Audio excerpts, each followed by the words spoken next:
My name is Victor Fuhrman. Some call me The Voice. I've always been fascinated with human nature, spirituality, science, and the crossroads at which they meet.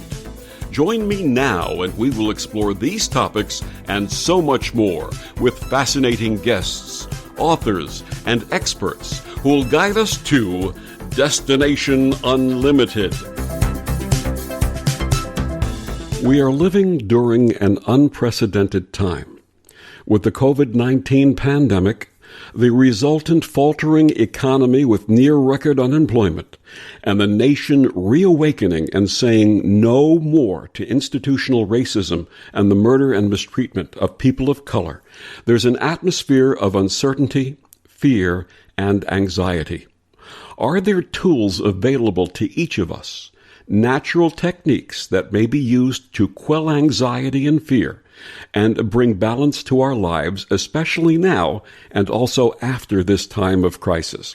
My guest this week on Destination Unlimited, Amy B. Scher, found these tools in her own life's healing journey and shares them with us in her books, lectures, classes, and private sessions.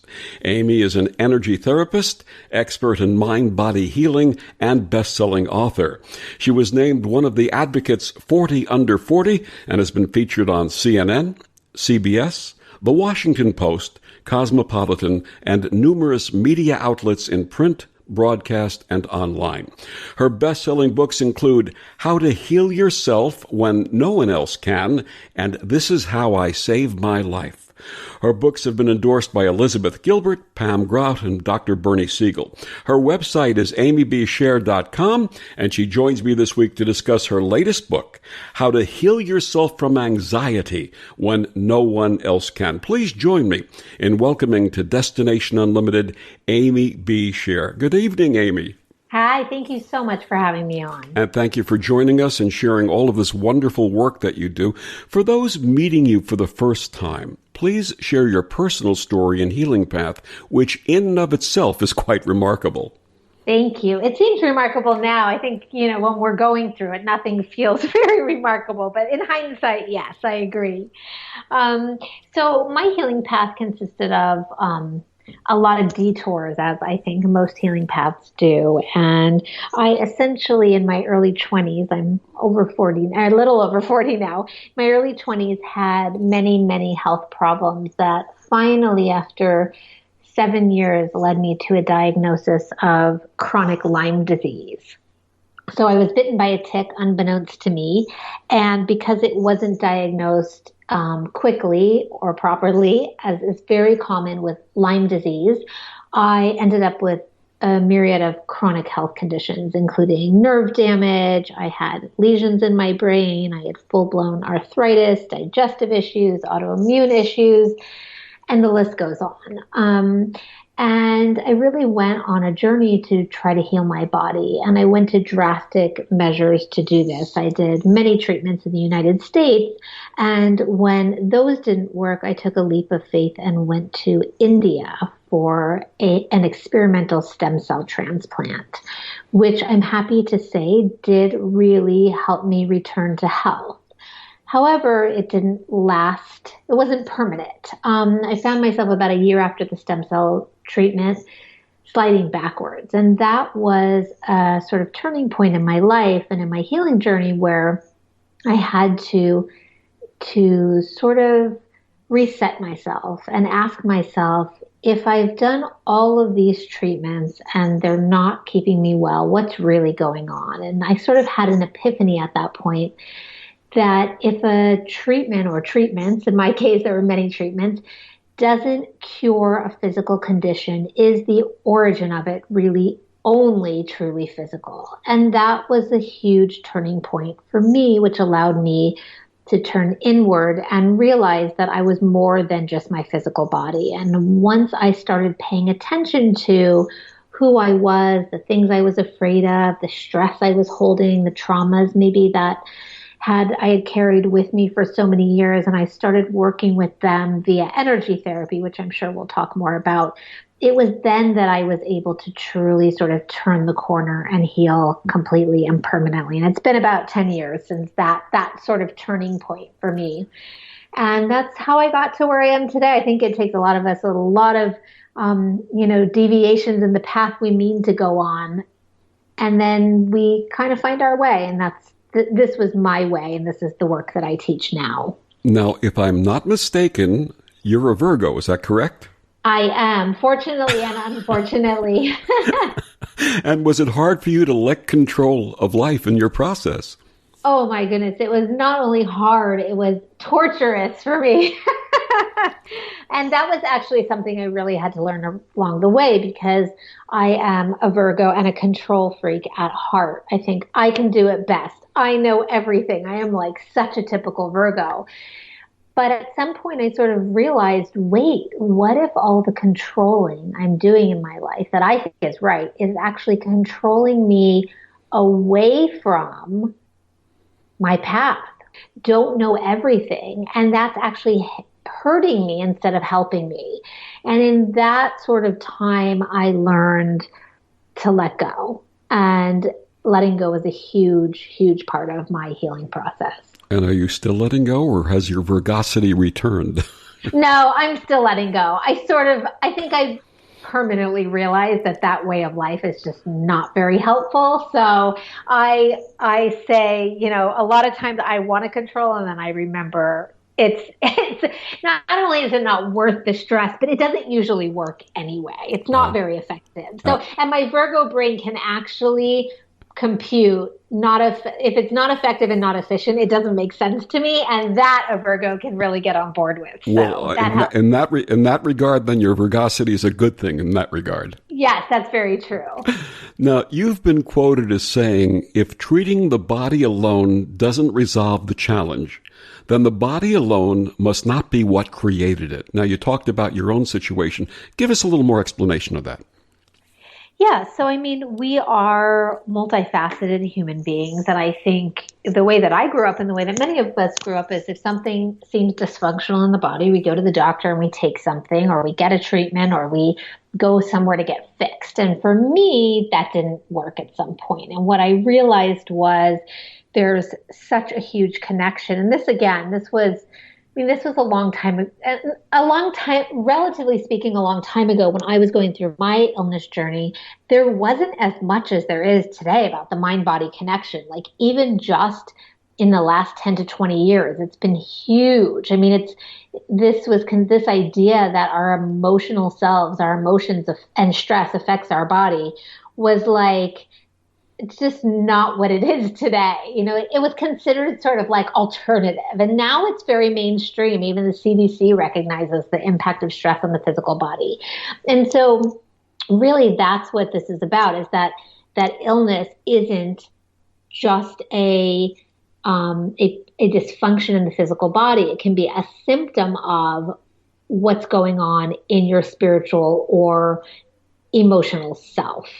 And that's what I mean when I say if treating the body alone isn't working, we basically need to look further. We need to address more, because that illness could have been born from just more than a physical dysfunction. Absolutely. Now, you had shared with our audience about the Lyme disease and the after effects of the Lyme disease. You also had other conditions that you had to deal with. I did. And I had, and this may be part of the Virgo-ishness of me, but I definitely had anxiety. I had autoimmune conditions. I had so many issues. I had severe endometriosis, which is a condition that where some of the tissue from inside of the uterus gets implanted outside of the uterus in other areas and causes severe menstrual issues, pain, heavy bleeding. But I think all of these things, while I was chasing sort of individual cures for many of these things, I was going to the gastroenterologist for the gastro stuff. I was going to a neurologist for the nerve pain. I was going to a gynecologist for the endometriosis. All of this became resolved by working on myself as a whole, because it wasn't dysfunction in each of those systems. It was a dysfunction in the way that my body was working as a whole. And the way my body was working as a whole was greatly impacted by how I was living, what I was thinking, what I was believing, what I was feeling, how I was dealing with my emotions, or rather how I was not dealing with my emotions. How do emotions, often hidden emotions, manifest physical illness? So there's nothing wrong with any emotions at all, but when they get stuck in our body, what happens is they can start to affect our physical organs, glands, and muscles that they're stuck in. So I think of like little balls of energy stuck, or little balls of, you can think of little fires or something stuck in various parts of the body. And we could talk more about the energy system, but essentially what's happening is we all have an energy system, which most of us know from acupuncture or Ayurvedic medicine.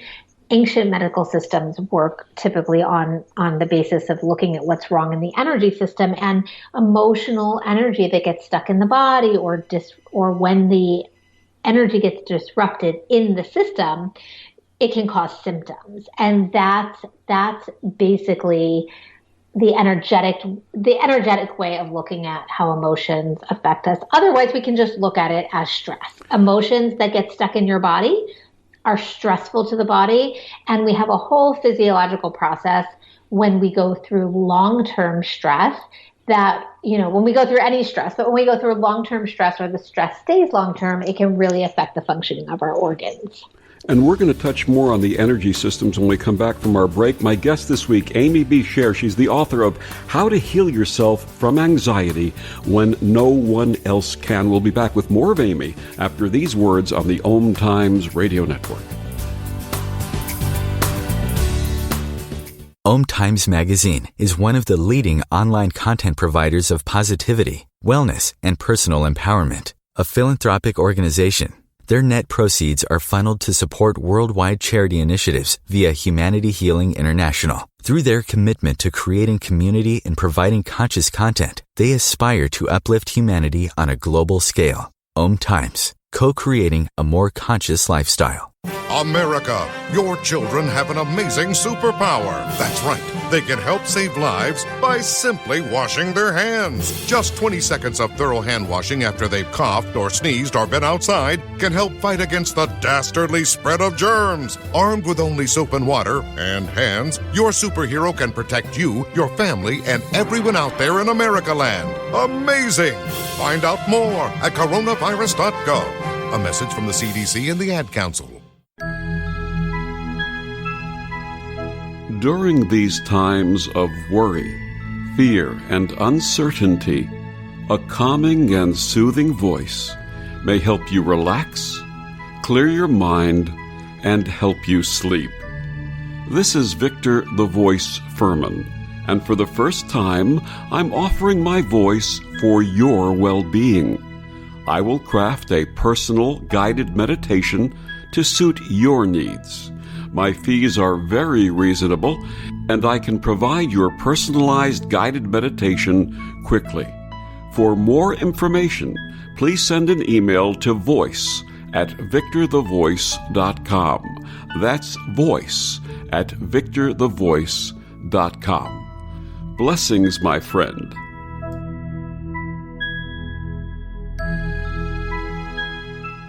Hi, this is Bill Maher. I can find humor in almost anything, but one thing I never laugh about is cruelty to animals. If you don't get the joke either, write People for the Ethical Treatment of Animals, 501 Front Street, Norfolk, Virginia, 23510.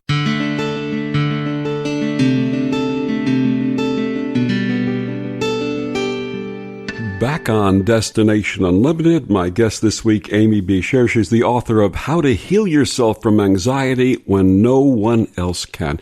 Amy, in our first segment, you touched upon the body's energy systems, and you share that when the systems are unbalanced, disease may manifest. How did you discover this, and how does it work? So I discovered this through my own healing journey and learning about the energy system, which is the basis of many ancient healing modalities like Ayurveda and Chinese medicine, traditional Chinese medicine. So I sort of first learned about the energy system by going to a Chinese medicine doctor in London where I was living part-time and learning that imbalances show up in the energy system before the physical body.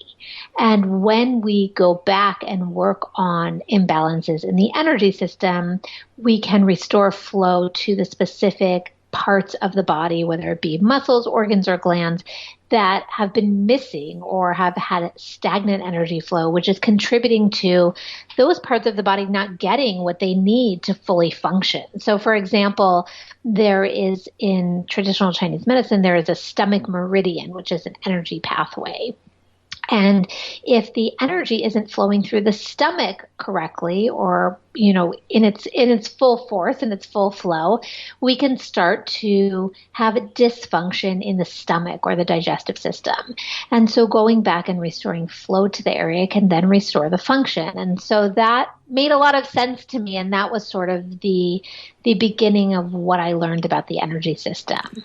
In How to Heal Yourself from Anxiety When No One Else Can, you discuss the concept of muscle testing.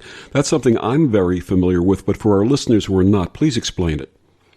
So muscle testing, I always struggle a little to explain this because it sounds so out there, but muscle testing is essentially a way of using our muscles to measure or tap into what's going on in our subconscious mind. And essentially, we can use different types of muscle testing techniques to test whether a muscle retains or loses its strength when we make certain statements. And those statements are testing what is happening, what is true for our body. So, for instance, when we say something like, I deserve to be 100% well or 100% healthy, we can test our muscle strength in the moment we say that. And if our muscles are strong, if our muscles stay strong, then it's an indication that our energy is flowing throughout our circuitry, throughout our energy system, and that statement is true and strong for our body. When our muscles temporarily lose strength, which we measure by these muscle testing techniques, it's not dangerous. It's just telling us that our body isn't fully in alignment with, or the energy is short-circuiting when we make that statement. And it's a way to test what may be imbalanced or not congruent with us so that we can fix it. So I always tell people when they learn muscle testing, don't be afraid of whatever you find out. If your muscles temporarily weaken when you say, I deserve to be well, we can fix that. But that's a really good way to know what your body's actually congruent with. So if it's congruent with something like, I don't deserve to be well, we can correct that. My wife has various food sensitivities, and every time we'd go out to buy something new that she hadn't eaten before, what she'd do is hold it in one hand and then extend her arm, and I'd press her arm down to muscle test whether or not she could resonate with the food that she was holding and whether she'd have a sensitivity to it. So something very familiar in my life with my wife. Yes, absolutely. So helpful. When I learned it, I was like, oh my gosh, you mean I don't have to guess about everything anymore? Like, you know what I mean? I would always guess about what was imbalanced, or the foods, what my body resonated with, what didn't. And it's crazy making when you're constantly guessing, but to learn muscle testing and have I felt like it was sort of a lifeline to my body. A communication system is really what it is. It's so helpful. I have several friends whose lives have been upended by dealing with Lyme disease. What are the emotional patterns you find in those who suffer from Lyme disease? Yeah, so, my journey with Lyme disease taught me a lot. I think that the couple of major things that pop up for me right now, and there are so many different patterns that I see in various, physical conditions. But I would say for actually most conditions, and I'll go here because this is true for Lyme disease, but it's true for most conditions. And so if anybody else is listening that, has anything, or if everybody's listening and thinking, I don't have Lyme disease, but what would help me? I think there are a couple of things. And one of them is fear of being who you really are, or suppressing or constricting who you really are to benefit others. So not being true to yourself is a pattern that is very hard on the physical body and very hard emotionally too. Talk about anxiety. How can we feel at peace with ourselves when we're constantly trying to micromanage who we are for the benefit of others? And something else I see often is self-criticism and perfectionism, which often go hand in hand. But there is no way to feel free and well and happy in your life when you are constantly beating yourself up because you're doing X, Y, and Z wrong. I think it's Donna Eden, who's an amazing author and energy pioneer, who said, and I'm paraphrasing here, but a berated body will not heal. And it's very, very true. And that's true for both physical conditions, but also emotional challenges like anxiety and depression. We just can't feel good when we're constantly mean to ourselves. And those are the two patterns I really see, very specifically for Lyme disease, but then also just across the board. Like we just can't relax into our lives and be happy and healthy when we're trying to be perfect all the time and beating ourselves up when we're not, and when we're contracting our energy and expression to sort of accommodate others. Are there people who are actually afraid of being well? And if so, why? Yes, and this was very true for me, which shocked me. I feel like I'm a pretty open-minded person and open to seeing where I could do better. And, the whole time I was trying to heal from Lyme disease, it was like, why isn't this working? I wanted to be well so bad on a conscious level. But when I discovered actually muscle testing and learning about what kind of things we hold in the subconscious mind, I learned that many of us are trying so hard on a conscious level to be well, but on a subconscious level, we're afraid to be well. And for me, that was very, very true. There were so many things I was afraid of in my life, including being who I really was. Because I was a perfectionist, because I was very type A, it felt like I had to be perfect in life to be loved. I had to be perfect to be safe. And what happens there is the body or the subconscious mind can decide that you're better off anxiety-ridden or ill or whatever it is and stuck inside rather than being out in the world risking being unloved or being imperfect. So for me, my physical containment of my bed, the physical container of my bed, I should say, and being bedbound really provided a safety for me only subconsciously. This wasn't anything I did on purpose. This certainly isn't anything anybody else does on purpose. But I was able to see at one point that the illness experience was benefiting me because I actually felt safer in my bed, in my own little contained world, than I did out in the world risking disappointment, disappointing others, risking failure, having to be myself even when it was uncomfortable. And so that's something that I teach in all of my books and talk about a lot when I, do work with students in my online classes. I always talk about this subconscious resistance to being well. And again, it's subconscious. We're all working hard to feel good, right? But there's almost always a resistance at a subconscious level when somebody isn't getting well despite doing everything that they are to try. Sort of like the devil you know is safer than the devil you don't. Yes, absolutely. Absolutely. Now, you touched on the subconscious. How can tapping into the subconscious mind contribute to relieving anxiety?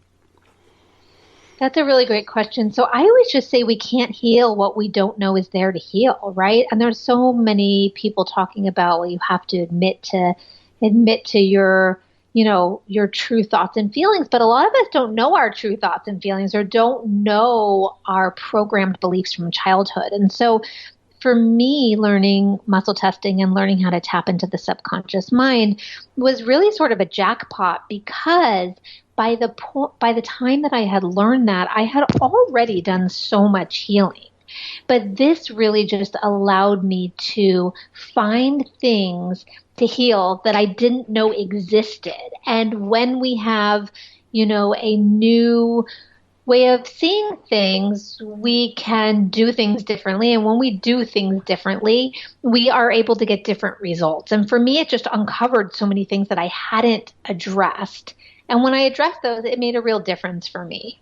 And what tools did you use in addition to muscle testing for that? So for that, I really just use muscle testing in terms of figuring out what was stuck in my subconscious mind. In my books, I offer ideas of and sort of patterns of what I see in people's subconscious minds, so that if they don't resonate with muscle testing or they don't get it quite right away, sometimes it can take a little bit of time to learn. At least they'll have lots of ideas. But for me, it was muscle testing. My guest is Amy B. Scher. She's the author of How to Heal Yourself from Anxiety When No One Else Can. Amy, please tell our listeners where they can get your book and find out more about you and your work. You can get my books on Amazon, of course, and Barnes & Noble, a lot of private books or, independent bookstores. And my website is Amy B. Scher, Amy B like boy, SCHER.com. And I'm also on YouTube and pretty much all of social media except Twitter because I don't get it. And just let our listeners know what they can find on your website, some of the tools that you offer. Sure. So on my website, there's lots of free videos, there's lots of articles, there's lots of learning, and then there's links to, if anybody wants to dive deeper, there's links to books and everything on there. But my website would keep everybody busy for a little while in terms of learning my techniques and such. My guest is Amy B. Scher. We'll be back with more of Amy after these words on the OMTimes Radio Network.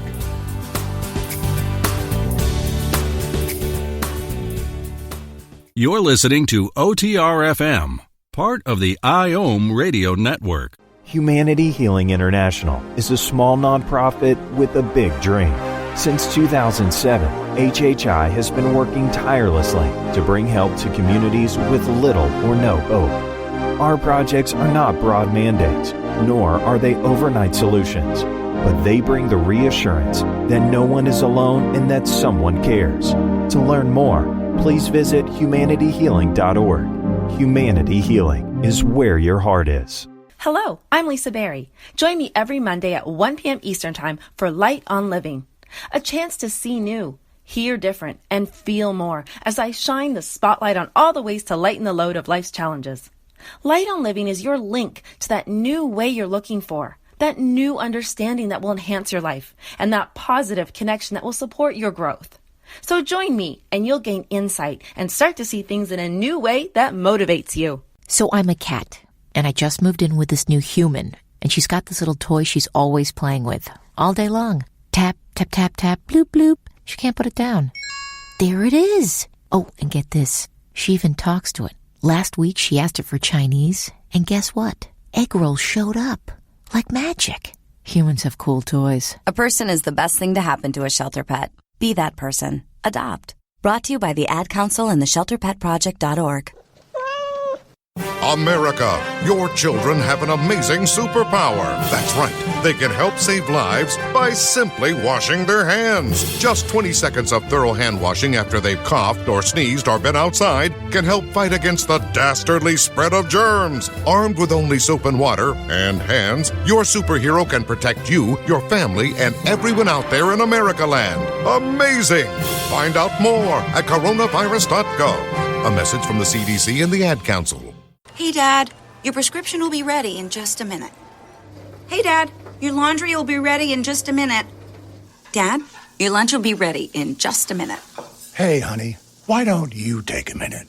When you help care for a loved one, you give them as much time as you can. But it's just as important to take time for yourself. AARP can help. Find free care guides to support you and your loved one at aarp.org/caregiving. That's aarp.org/caregiving. Brought to you by AARP and the Ad Council.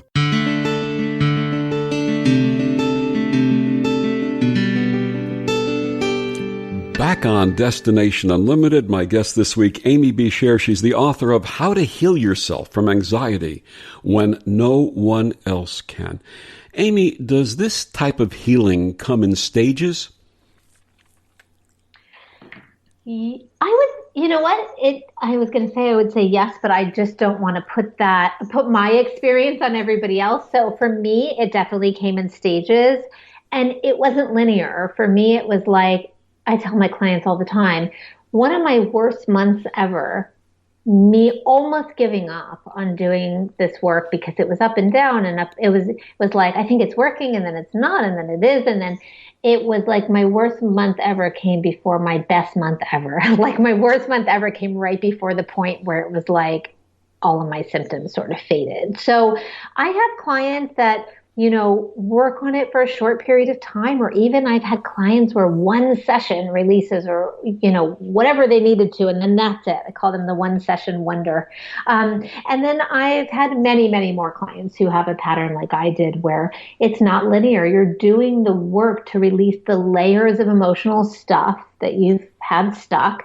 And I liken it sort of to like a sunburn, right? If you got a sunburn and you put on the healing salve or whatever you put on aloe, then you would have to wait for the actual skin to heal. So it's not that you do the energy work and right afterwards you're healed, although many people feel so much better very quickly after they start to do emotional work. It's more that you're putting on the salve or doing the energy work to really support the healing of the wound. And that happens more often than not over time. And for most people, it does happen in stages. It's just, who knows? It's the mystery of healing, right? Who knows when and how long it's going to take and all of that. But I feel that it's sort of like peeling layers of an onion. You're just releasing enough of the burden on the system so that the immune system and nervous system can really do the healing work. And in your personal case, as you shared, the darkest hour was before the dawn. Yes, and it absolutely was. And how do you ever know, and you don't, when the light is coming? Like, you have to be there because you could be 24 hours away from everything changing. You could be. And I was. At one time, I thought the worst of things was going on. And then I was 24 hours from a totally different life. And it just sort of like my body switched. So, you just don't know. And I love to tell that story because I want people to remember that, because that's the kind of thing you need to remember in your darkest hours. Absolutely. Now, speaking of darkest hours, many are losing loved ones at this time, and grieving is particularly difficult with physical isolation. How may unresolved grief manifest physically, and what would you offer to those who are grieving right now?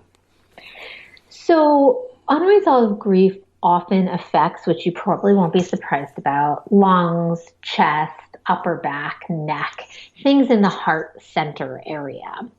I have a YouTube video, and it's also on my website, of how to learn emotional freedom technique. It's a free video on my website. It's also on YouTube, and it's about 20 minutes, and it teaches a tapping technique, emotional freedom technique, about how to release some of this stuck energy. Now, my philosophy is that we want to feel our emotions, that that's healthy, but we also don't want to feel them forever. So I use many techniques, but one of them, and one that's widely known as EFT, like we're talking about. And it's a tapping technique. It's simple. You can do it at home. And this can help somebody who's really grieving to not to suppress their feelings, not to not feel them, but to help them move through the body and out of the body faster than just sitting there feeling miserable and grief-stricken. So the tools that I teach, and that book, that is also in How to Heal Yourself from Anxiety When No One Else Can, EFT, these tools are not for trying to get rid of emotions. They're for helping you process them in a healthy way so they actually leave your body and you don't get stuck with them forever. I'm very familiar with EFT, specifically for grieving. If there's someone listening right now, because you offer so many tools in your books and your website, but if someone's grieving right now, what point would they tap for grief? I would say, this is just the first one that comes to me, under the collarbone. So if you find where you would tie a bow, or a bow tie would be on your neck, and you go about an inch to the left or right on your collarbone, just slide your finger right out and go right under that. right under your collarbone. If you tap there about an inch out from where, the midline of your neck, just make sure you're under your collarbone and not on it. That's a really good point. That point is actually linked to kidney energy. And in Chinese medicine, that point is really linked to fear. But I also find that it's very good for grief, and probably because it's in the general area of where so much of us feel grief, which is the throat, the chest, the neck. And so just gently tapping there as you cry or as you, whatever, this is not EFT, and none of my techniques are not something you have to sit on the bed for hours doing. Even if you're watching TV and you're feeling anxious, or you're just sitting there feeling strong emotions, just tapping there will help them move out a little bit faster. And tapping using which fingers? I tap using 3 fingers, pointer, middle, and ring finger. Mm-hmm. But you could do any fingers you want. I don't have any rules. I just say as long as you're doing it and you have the intention of it helping you, I teach this to kids. You can't screw up. Absolutely. And again, listeners, on her website and in her books, you'll find out more information about emotional freedom technique and how it works. What are some of the other energy modalities besides EFT that you offer in your book, and may anyone use them?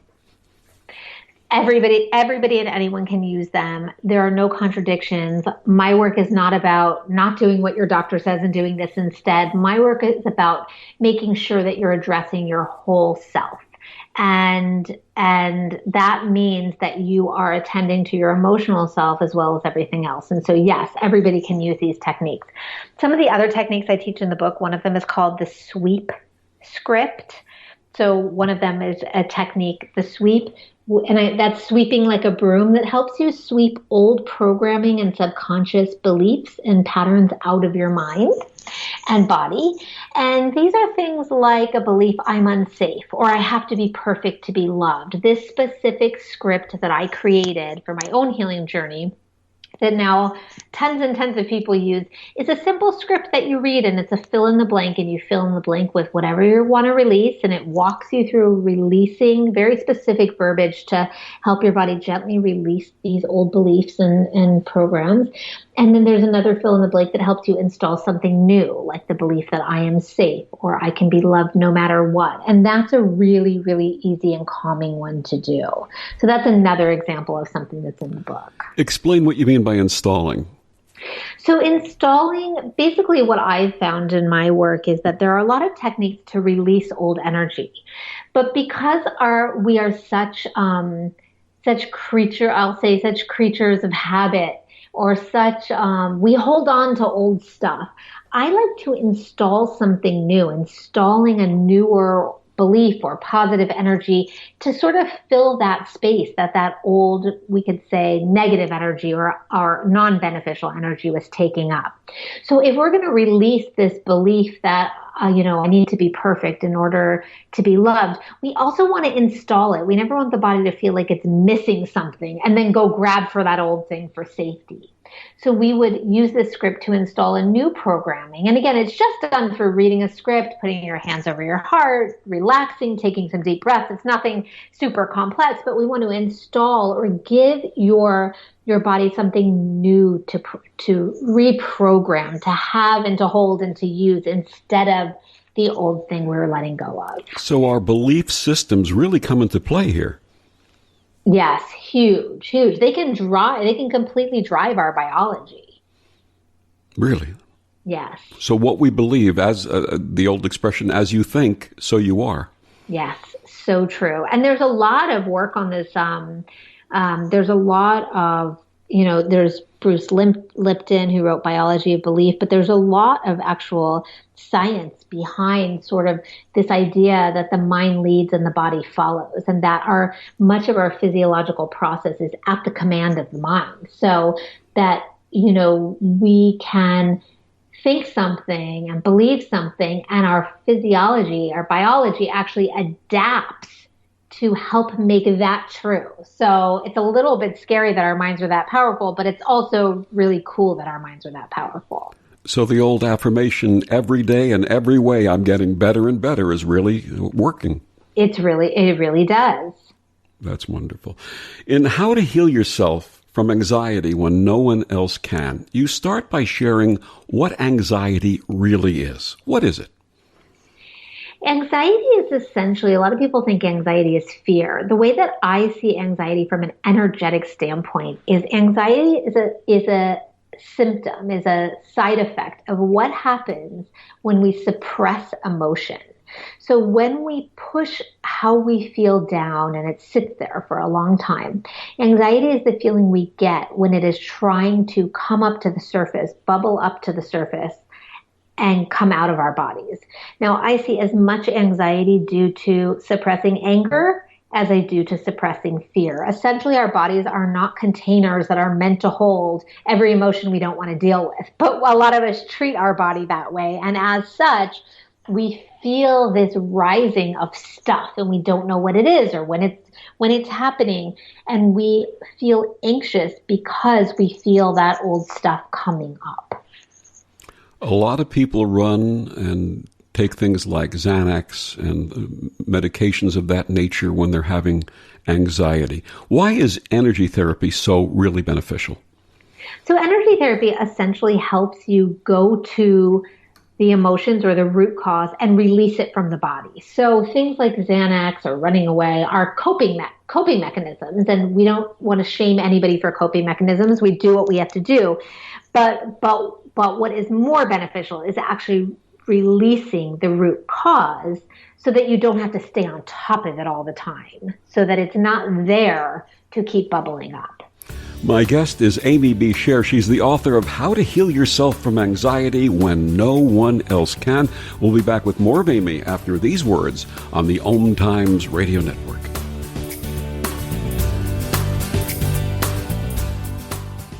Ascending Hearts is no ordinary dating site, but a spiritual dating site with a purpose, to link you with your soulmate. We engineer the serendipity so you can trust that you will attune with someone that has the same matching vibration as you. Ascending Hearts, the conscious dating site for the spiritually aware. Try Ascending Hearts for free. AscendingHearts.com. A social distancing tip.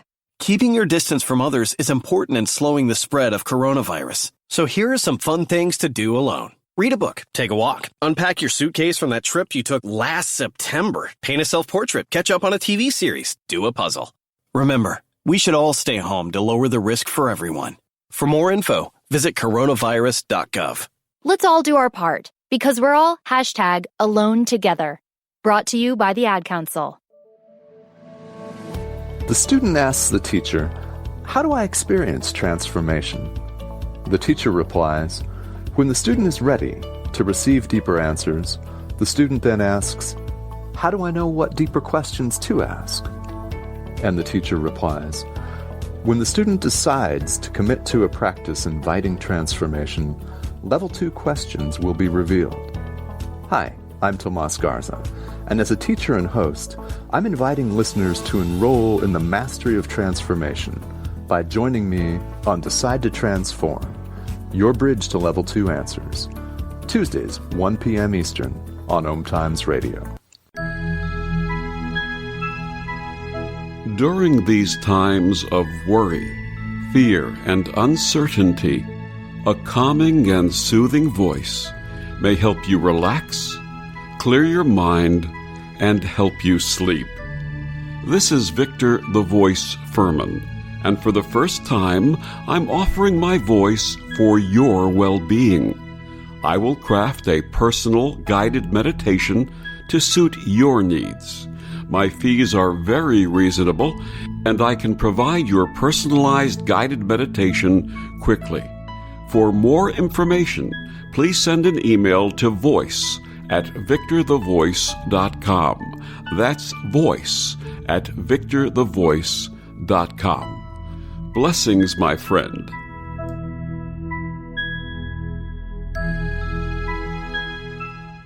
One in 3 adults has prediabetes. 1 in 3. That means it could be you, your football buddy, your football buddy, or you, your best man, your worst man. You, your dog walker, your cat jogger. While 1 in 3 adults has prediabetes, with early diagnosis, prediabetes can be reversed. Take the risk test at doihaveprediabetes.org. Brought to you by the Ad Council and its Prediabetes Awareness Partners.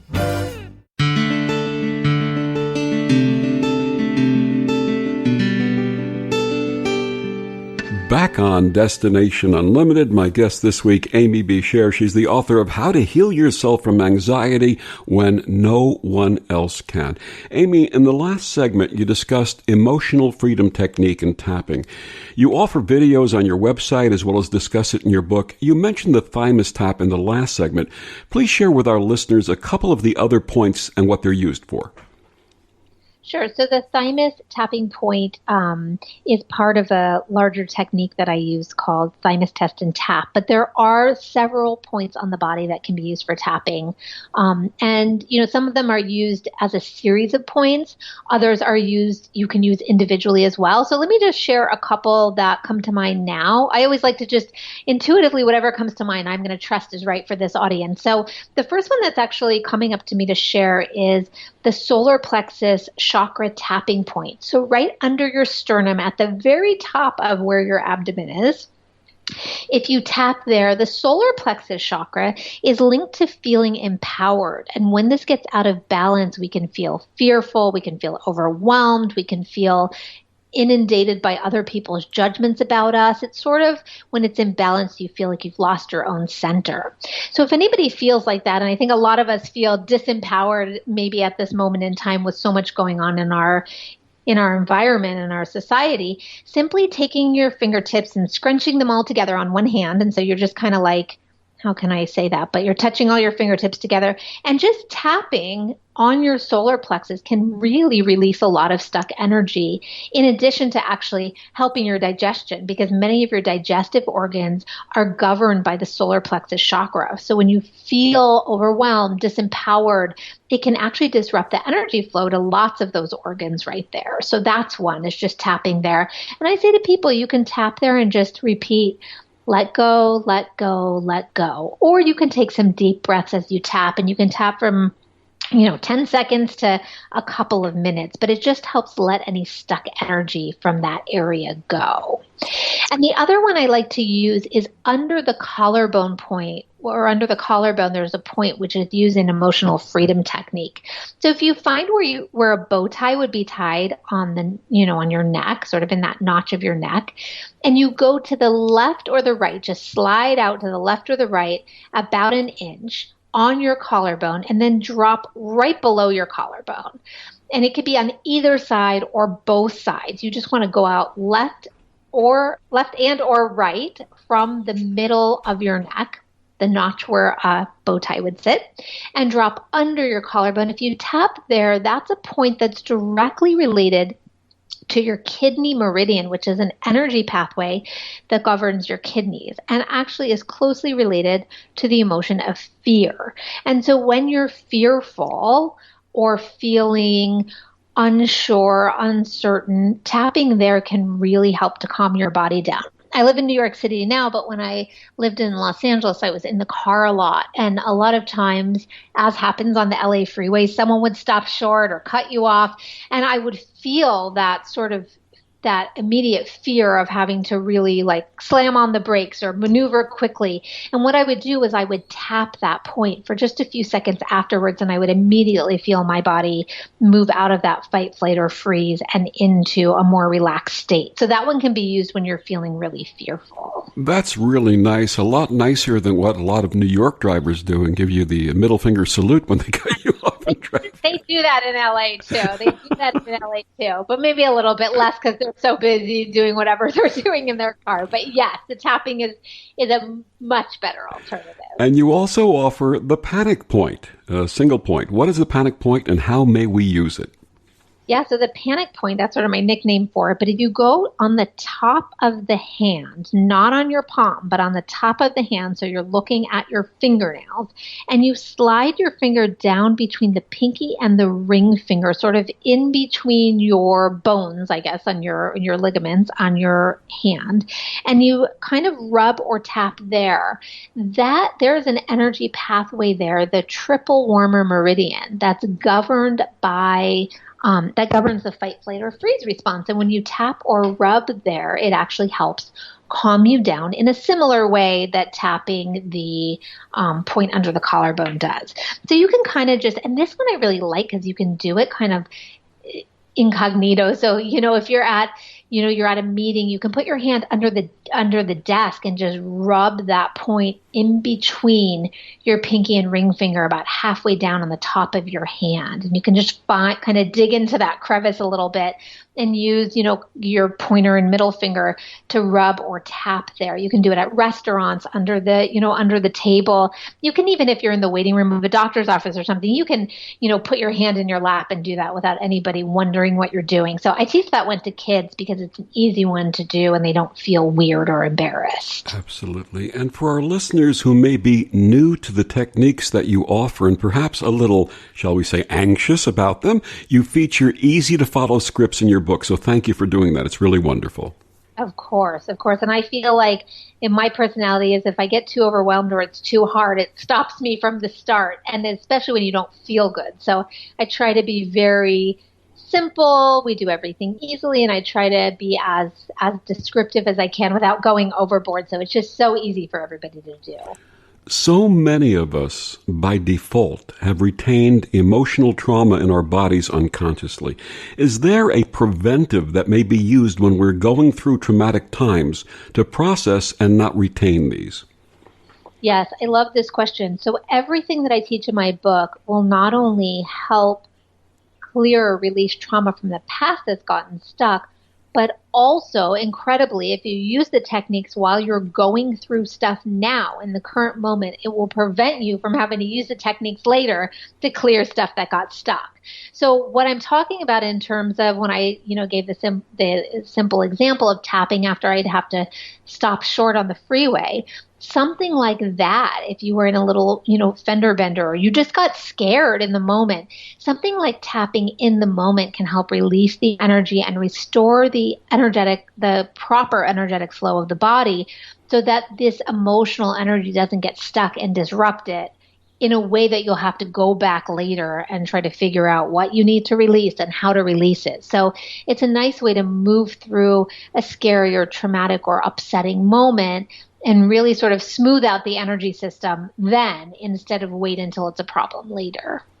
May the techniques you offer help us build our immunity and stave off infections like COVID. Yeah, the CDC has basically, stated that I can't remember the exact percentages, but it's upward of 90% of conditions are related to stress, and emotional trauma is essentially stress.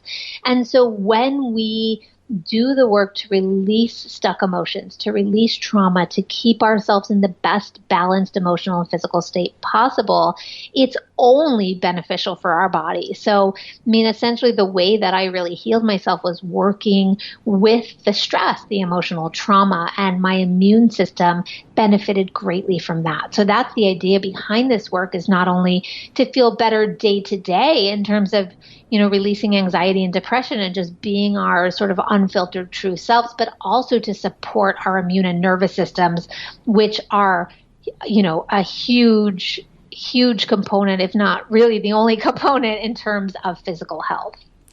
As I mentioned in the introduction to our interview today, many are dealing with fear and anxiety during this unprecedented time. What would you offer to those who are processing these emotions right now? I would say, and this is to your great point of what can we do to not be traumatized for the future, is use tools. If you are sitting there terrified, find a tool, whether it's one of my own or somebody else's. Maybe it's something else. Maybe it's yoga. Maybe it's deep breathing. Those weren't my things, but find something to do in the moment. There, with all of the amazing tools we have right now, there is no excuse to sit there and be freaked out or upset or terrified and not do something to help our bodies process those emotions in a better, healthier way. We have so many accessible tools now. Everything in my book, you don't need another person to help you. You don't need any tools. They're all free once you learn them. If you can't afford a book, go to my YouTube channel. I mean, there are so many great teachers and leaders that are sharing really simple techniques that there's just no excuse anymore for us to sit in trauma without trying to help ourselves. What about those of us who are empaths or very sensitive to the energy of others? What advice would you offer us? My advice is to work on your own stuff as much as you can. This was huge for me. I am absolutely an empath. But the more of my own beliefs and emotions I work on, the less I find that I match up with the fear or sensitivity or trauma of others. And this in no way means that, that it's our fault that we're sensitive. We empaths have a heightened vibrational alignment maybe with other people's stuff. But I definitely find the more I work on myself, the less I am in tune with those energies in others that I might be extra sensitive to. So the more I work on my own feelings about suffering, my own beliefs that it's my responsibility to ease the suffering of others, the more I feel centered in my own space versus being pulled out of it by other people's stuff. What would you like readers to take away from how to heal yourself from anxiety when no one else can? I would love for everybody to take away that you can heal yourself, that even if nothing else has worked, even if you've tried a million things like I have, there's always something we can do to heal ourselves. And, I hope that my book provides a new way that you haven't tried before to work on yourself. You can heal yourself feels like a huge responsibility, but if you take it lightly and approach the journey with curiosity, I know that you'll find something that will be able to shift the tides of whatever you're working on. Her name is Amy B. Scher. Amy, one more time, please tell our listeners where they can get your book and find out more about you and this wonderful work. You can find out more about me at Amy B. Scher. Amy B. is my middle initial, like boy, SCHER.com.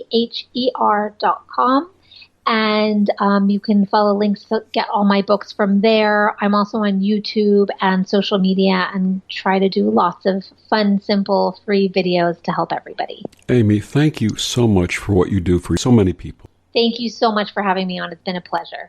And thank you for joining us on Destination Unlimited. I'm Victor the Voice Fuhrman. Have a wonderful week.